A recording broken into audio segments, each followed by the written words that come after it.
قریب ترین 15 کے پہلے یہ بچی جس سے بار بار کہلوایا جا رہا تھا کہ میں 18 کی ہوں، اور پہلے جو ایک امپراپر میڈیکل رپورٹ آئی تھی جو اس کو 17 کی پلیس کر رہی تھی، جو اس کے 18 کے کلیم کو سپورٹ کر رہی تھی، اب اس بیان کی بھی نفی ہو گئی ہے، اس پہلی میڈیکل رپورٹ کی بھی نفی ہو گئی ہے۔ والدین کا جو پہلے دن سے موقف ہے کہ بچی 14 سال کی ہے، میڈیکل رپورٹ نے آج اس موقف کی تائید کر دی ہے۔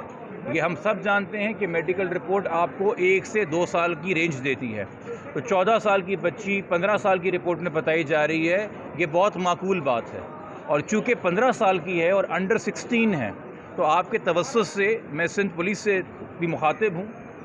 اور تمام اس صوبے کی حکومت سے مخاطب ہوں کہ 16 سال کی بچی کی مینٹل سٹیٹ کاؤنٹ نہیں کرتی جب اسے گھر سے ورغلا کے لے جایا جاتا ہے یا باہر بلایا جاتا ہے، وہ کڈنیپنگ کے زمرے میں آتا ہے۔ سیکشن 361 363 بہت واضح ہے، سپریم کورٹ کے ججمنٹس ان کے اوپر بہت واضح ہیں۔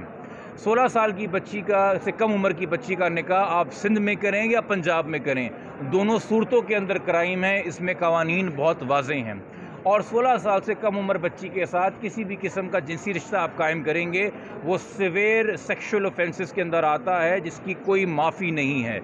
یہ پولیس بھی اس بات سے آگاہ ہے۔ جس میڈیکل رپورٹ کا بہانہ کر کے یا جس سٹیٹمنٹ کا بہانہ کر کے بغیر یہ غور کیے ہوئے کہ بچی نے کن حالات میں سٹیٹمنٹ دیا ہے، پولیس اپنی ذمہ داری سے جان چھڑاتی رہی ہے۔ آج میرے خیال میں سندھ کی تاریخ کے سب سے بڑا جو میڈیکل بورڈ بنا ہے، 10 ڈاکٹر